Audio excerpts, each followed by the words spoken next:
Hello दोस्तों, welcome back to our study platform. आज हम लोग भूगोल का जो है पार्ट 2 को हम लोग करने वाले हैं। इससे पहले भाग 1 हो चुका और जो है इससे पहले हिस्ट्री और पॉलिटी का भी पूरा सेट करा दिया गया है। तो ये हमारे ज्योग्राफी का पार्ट 2 है, जिसमें हम लोग पहले पार्ट में हम लोगों ने 50 क्वेश्चन मात्र किया था, क्योंकि हमारा जो है थोड़ा सा तबीयत ख़राब था। तो आज हम लोग 100 क्वेश्चन को करने वाले हैं।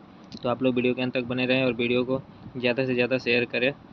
चलिए शुरू करते हैं हम लोग अपने क्लास को। तो हमारा पहला क्वेश्चन है, पृथ्वी की परपट्टी का आधा भाग किस खनिज का बना होता है। पृथ्वी की परपट्टी का आधा भाग जो है फेल्डस्पर से बना होता है, वो जो है फेल्डस्पर से बना होता है।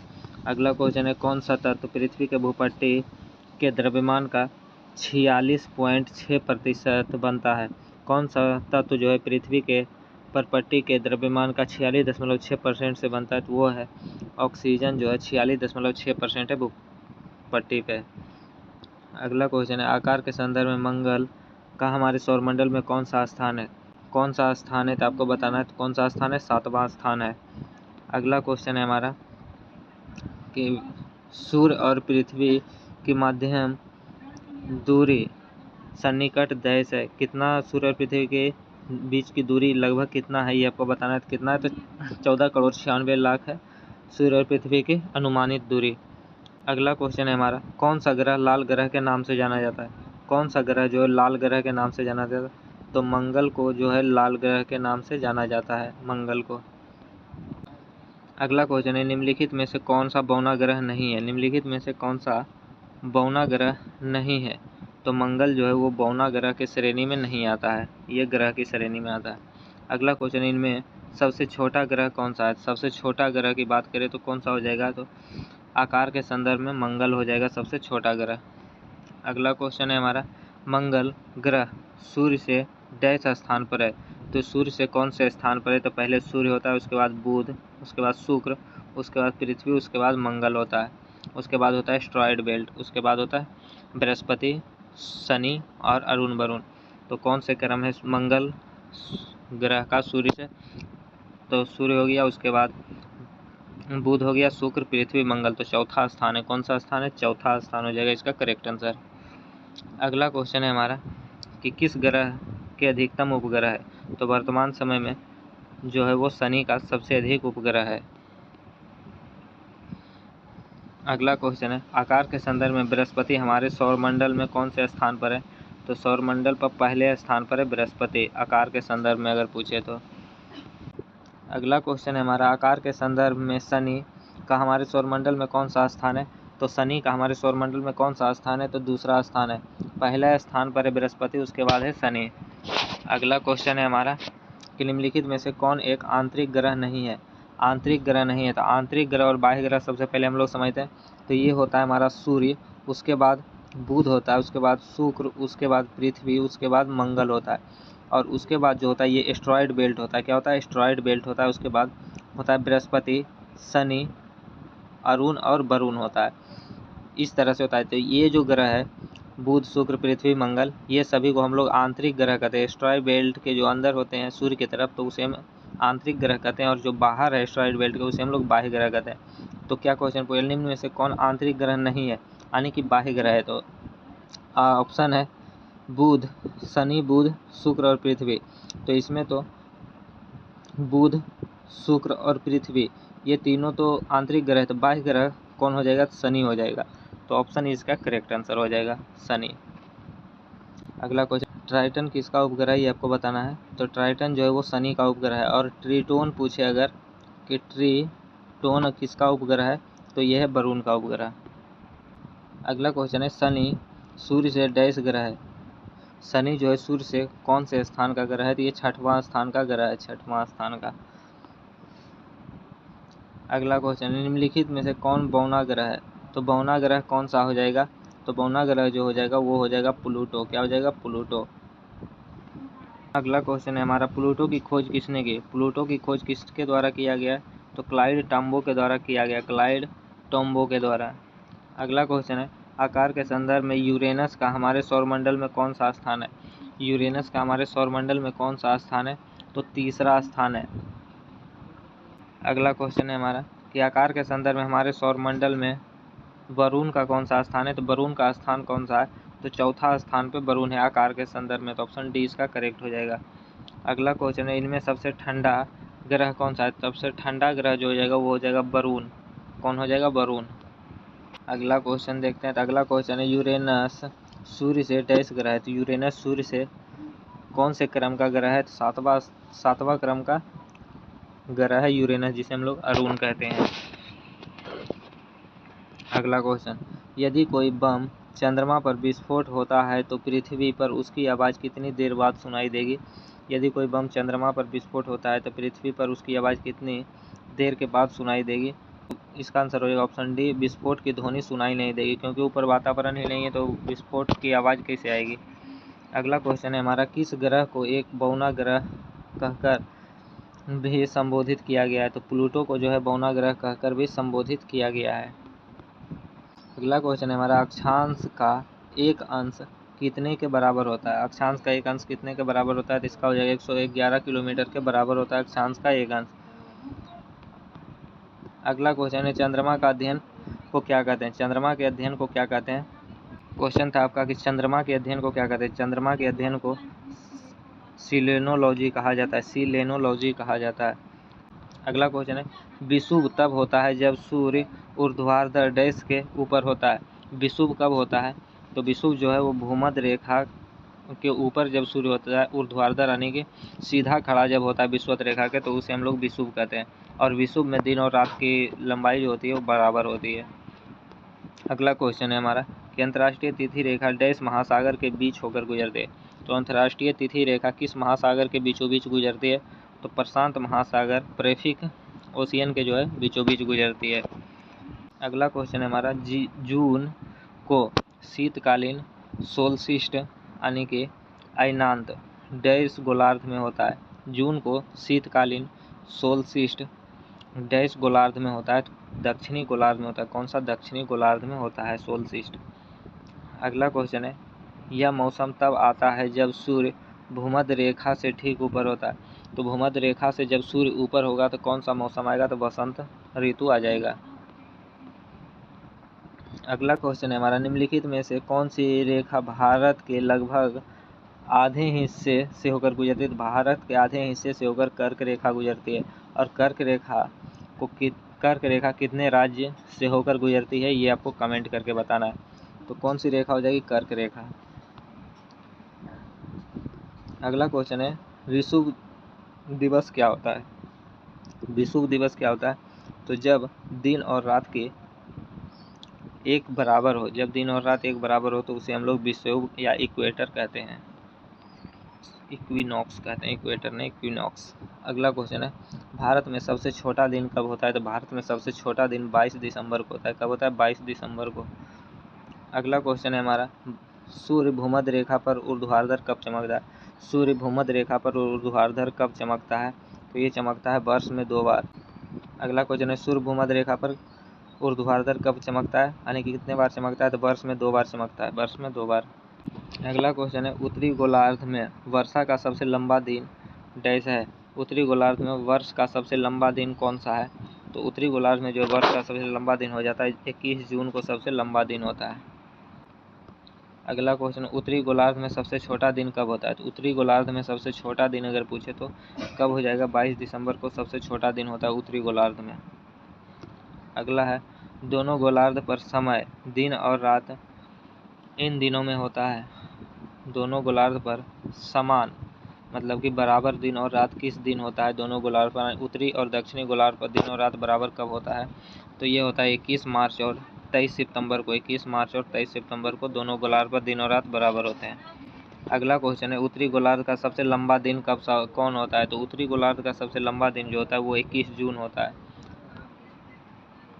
अगला क्वेश्चन है, जब ग्रेफाइट चट्टानें रूपांतरित होती है तो उससे क्या बनता है? जब ग्रेफाइट चट्टानें रूपांतरित होती है तो उससे नाइट्स बनता है। क्या बनता है? नाइट्स। ऑप्शन ए हो जाएगा सही।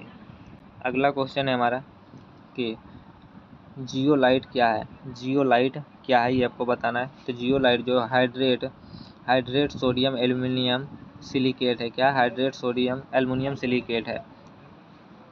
अगला क्वेश्चन है, संगमरमर डैश की एक कायांतरित चट्टान है। संगमरमर किसकी कायांतरित चट्टान है? तो ये हो जाएगा चूना पत्थर की कायांतरित चट्टान है संगमरमर। आगे, निम्नलिखित में से कौन आग्नेय शैल नहीं है? निम्नलिखित में से कौन आग्नेय शैल नहीं है? डोलामाइट जो है वो आग्नेय शैल नहीं है। आगे, ग्रेनाइट किस प्रकार की शैल है? ग्रेनाइट किस प्रकार की शैल है? तो ग्रेनाइट जो है वो आग्नेय शैल है। कैसा शैल है? आग्नेय शैल है। ग्रेनाइट आग्नेय शैल है। अगला क्वेश्चन है, मैग्मा के ठंडा होकर घनीभूत हो जाने पर किस प्रकार के शैल का निर्माण होता है? मैग्मा को ठंडा होकर जब घनीभूत हो जाता है तो किस प्रकार के शैल का निर्माण होता है, ये बताना है। मैग्मा जब क्वेश्चन था आपका कि मैग्मा जब ठंडा होकर घनीभूत हो जाता है तो कौन सा शैल का निर्माण करता है? तो आग्नेय शैल का निर्माण करता है। कौन सा शैल? आग्नेय शैल का निर्माण करता है। अगला क्वेश्चन है, संगमरमर किस प्रकार की शैल है? संगमरमर किस प्रकार की शैल है, ये आपको बताना है। संगमरमर जो है वो कायांतरित चट्टान है। कैसे? कायांतरित चट्टान या कायांतरित शैल है। अगला क्वेश्चन है, डैश वह प्रक्रिया है जिसमें समेकित शैलों में पुनः क्रिस्टलीकरण तथा वास्तविक शैल में पदार्थ पुनः संगठित हो जाता है। इस प्रक्रिया को क्या कहते हैं? इस प्रक्रिया को कयांतरण कहते हैं। क्या कहते हैं? कयांतरण कहते हैं। अगला क्वेश्चन है कि इनमें कौन अवसादी शैल है? अवसादी शैल कौन सी है? तो शैल जो है वो अवसादी शैल के में आती है। अगला क्वेश्चन है हमारा कि वह प्रक्रिया जिसके द्वारा संचित पदार्थ शैल में परिवर्तन हो जाते हैं क्या कहलाते हैं? वह प्रक्रिया जिसके द्वारा संचित पदार्थ शैल में परिवर्तन हो जाते हैं तो क्या कहलाते हैं? तो ये कहलाते हैं शिलीभवन। क्या कहलाते हैं? शिलीभवन कहलाते हैं। अगला क्वेश्चन है, सुनामी नाम किसे दिया गया? सुनामी किसे नाम दिया गया? समुद्र के नीचे जो तरंगे उत्पन्न होती है उसे ही हम लोग सुनामी कहते हैं। अगला क्वेश्चन है, पृथ्वी की परत की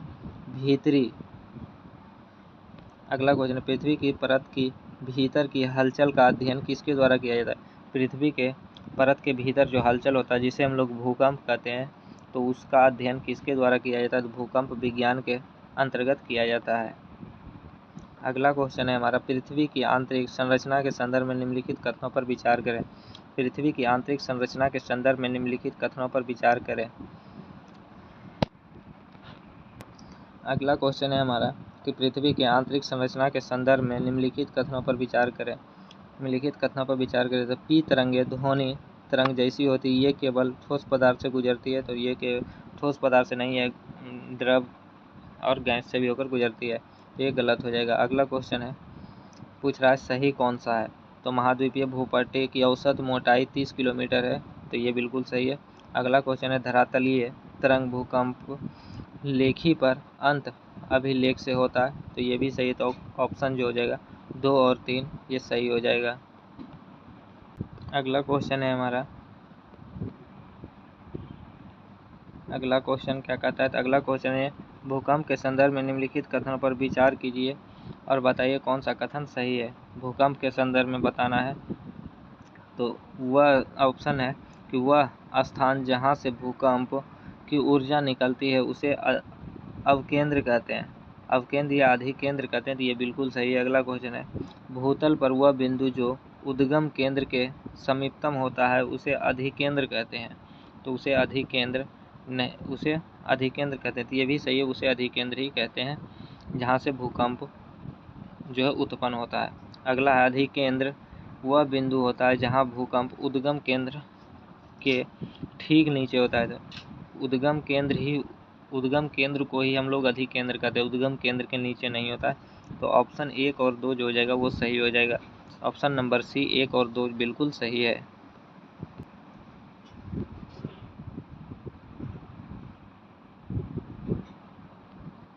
अगला क्वेश्चन है कि पृथ्वी की आंतरिक संरचना के संदर्भ में निम्नलिखित कथनों पर विचार कीजिए और बताइए कौन सा कथन सही है। तो ऑप्शन है अगला ऑप्शन है, भूगर्भीय तरंग उद्गम केंद्र से ऊर्जा को मुक्त करने के दौरान पैदा होती है। तो ये बिल्कुल सही है। अगला है, अधिक घनत्व वाले पदार्थ में भूकंप तरंग का वेग कम होता है। तो ये बिल्कुल गलत है। अगला ऑप्शन है कि भूगर्भित तरंगे क्या है, भूगर्भित तरंगे दो प्रकार की होती है, पी तरंग और एस तरंग। तो ये सही है, भूगर्भित तरंग दो प्रकार की, पी एस और एक एल भी होता है, 3 प्रकार के होता है। तो ऑप्शन हो जाएगा 1 और 3 बिल्कुल सही है। अगला क्वेश्चन है, पृथ्वी की आंतरिक संरचना के संदर्भ में निम्नलिखित कथनों पर विचार कीजिए, कौन सा कथन सही है। आंतरिक संरचना के बारे में बोल रहा है, तो पी तरंग से कंपन की दिशा तरंग की दिशा के लंबवत होती है।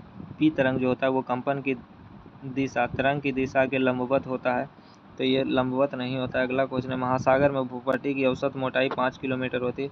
तो ये सही है, औसत मोटाई जो महासागर में भूपट्टी की औसत मोटाई होती है वो 5 किलोमीटर ही होती है। एस तरंगे ठोस तरल गैस तीनों प्रकार के तरंग से गुजर सकती है, तो ये नहीं गुजर सकती है, तो केवल ऑप्शन 2 सही हो जाएगा। अगला क्वेश्चन है, ज्वालामुखी से निकले पिघले लावा ठोसीकरण से बनी चट्टान को क्या कहते हैं। यानी मैग्मा जब ठंडा हो जाता है तो कौन सा चट्टान बनेगा, तो बासाल्ट चट्टान बनेगा। अगला क्वेश्चन है हमारा, ज्वालामुखी पर्वतमाला सामान्यतः कहाँ पाई जाती है। ज्वालामुखी पर्वतमाला सामान्यतः कहाँ पाई जाती है, तो प्रशांत महासागर में पाई जाती है। अगला क्वेश्चन है हमारा, तटों से हल्की समुद्र अभिमुखी ढलान को क्या कहते हैं। तटों से हल्की समुद्र अभिमुखी ढलान को क्या कहते हैं, तो इसे महाद्वीपीय कगार कहते हैं। क्या कहते हैं, महाद्वीपीय कगार। अगला क्वेश्चन है हमारा कि एक ऐसा ज्वालामुखी जिसके फिर से फूटने की उम्मीद नहीं होती उसे क्या कहते हैं, तो उसे मृत ज्वालामुखी कहते हैं या फिर विलुप्त ज्वालामुखी कहते हैं। अगला क्वेश्चन है हमारा, अगला क्वेश्चन है, उन भू आकृतियों को क्या कहते हैं जो पृथ्वी में विभ्रंश के कारण बनती है तथा जिसके कारण सतह दूसरी सतह के नीचे चली जाती है। तो इस तरह के भू आकृति को क्या कहेंगे, तो इस तरह के भू आकृति को विभ्रंश घाटी कहेंगे। क्या कहेंगे, विभ्रंश घाटी। अगला क्वेश्चन है हमारा, अगला क्वेश्चन, दोआब का क्या मतलब है। दोआब का क्या मतलब है, तो दो नदियों के बीच की भूमि को हम लोग दोआब कहते हैं। दोआब किसे कहते हैं, दो नदियों के बीच की भूमि जो होती है उसे हम लोग दोआब कहते हैं। अगला क्वेश्चन है, मुख समुद्र से संकीर्ण। अगला क्वेश्चन है हमारा, मुख समुद्र से संकीर्ण पट्टी द्वारा आंशिक रूप से पूरी तरह से अलग किए गए समुद्री जल के विस्तार को क्या कहते हैं। मुख समुद्र से संकीर्ण पट्टी द्वारा आंशिक रूप से या पूरी तरह से अलग किए गए समुद्री जल के विस्तार को क्या कहते हैं, तो उसे कहते हैं जल डमरू, नहीं सॉरी, विस्तार को क्या कहते हैं, तो उसे लैगून कहते हैं। क्या कहते हैं, लैगून कहते हैं। अगला क्वेश्चन है कि बाढ़ के दौरान नदी चैनल के किनारे के साथ बने चौड़े एवं नीचे किनारबंदी को क्या कहते हैं। तो बाढ़ के दौरान या नदी चैनल के किनारे के साथ बढ़े चैनल एवं नीचे किनाराबंदी को क्या कहते हैं, तो उसे कहते हैं तटबंध। क्या कहते हैं, तटबंध। अगला है हमारा कि जल निकास प्रतिमान जिसमें सहायक नदियां लंबवत मिले वह क्या कहलाता है। जल निकासी प्रतिमान जिसमें सहायक नदियां लंबवत मिलता है उसे क्या कहते हैं, तो उसे कहते हैं जाली या फम्फरी। क्या कहते हैं, जाली या फम्फरी। ऑप्शन ए इसका करेक्ट हो जाएगा। अगला है, तरंग कटाव से बनने वाली भूमि को क्या कहते हैं। तरंग कटाव से बनने वाली भूमि को क्या कहते हैं, तो उसे कहते हैं रोध द्वीपीय। क्या कहते हैं, रोध द्वीपीय। अगला क्वेश्चन है, समुद्र की एक चौड़ी उपखाड़ी प्रवेश मार्ग जो आकर में अवतल हो क्या कहलाता है। समुद्र की एक चौड़ी उपखाड़ी जो आकार में अवतल हो वो क्या कहलाती है, तो वो खाड़ी कहलाती है। क्या कहलाती है, खाड़ी। अगला है, विश्व की सबसे गहरी समुद्री खाई कौन सी है। तो विश्व की सबसे गहरी समुद्री खाई जो है वो मैरीना की खाई है जो कि प्रशांत महासागर में है। अगला क्वेश्चन है, ट्रोपोस्फियर में पानी के वाष्प का प्रतिशत कितना है। ट्रोपोस्फियर में पानी के वाष्प का प्रतिशत कितना है, तो 0 से 4% है। कितना, 0 से 4%। अगला है कि वायुमंडल की सबसे निचली परत को डैश कहा जाता है। तो वायुमंडल की सबसे निचली परत को ट्रोपोस्फियर ही कहा जाता है, जिसे हिंदी में क्षोभ मंडल कहते हैं, जिसमें सारी मौसमी घटनाएं होती रहती है। अगला क्वेश्चन है, कुल भूमंडलीय कार्बन का कितना प्रतिशत भाग वायुमंडल में समाहित है? कुल भूमंडलीय कार्बन का, जो भी भूमंडल में कार्बन है तो उसका कितना प्रतिशत भाग वायुमंडल में है? तो 1% भाग है। कितना? 1% भाग। तो ये था हमारा आज का सेशन। आई होप कि आपको सेशन पसंद आया होगा, और अगर पसंद आया होगा तो आप अपने दोस्तों में शेयर ज़रूर करिएगा। साथ ही साथ एक वीडियो को लाइक कर देगा, जिससे हमारा मोटिवेशन बना रहे और हम आपके लिए आगे की वीडियो बना सकें। तो अगर आप लोग चैनल पर नए हैं और अभी तक चैनल को सब्सक्राइब नहीं किए तो चैनल को सब्सक्राइब ज़रूर कर लीजिएगा और बेल आइकन को प्रेस कर दीजिएगा, जिससे वीडियो अपलोड होते ही आपके पास नोटिफिकेशन चला जाएगा। और इसका PDF टेलीग्राम चैनल पर डाल दिया गया है, तो आप लोग टेलीग्राम चैनल को भी ज़रूर ज्वाइन कर लीजिएगा। तो चलिए मिलते हैं फिर नेक्स्ट वीडियो में, तब तक के लिए जय हिंद, वंदे मातरम।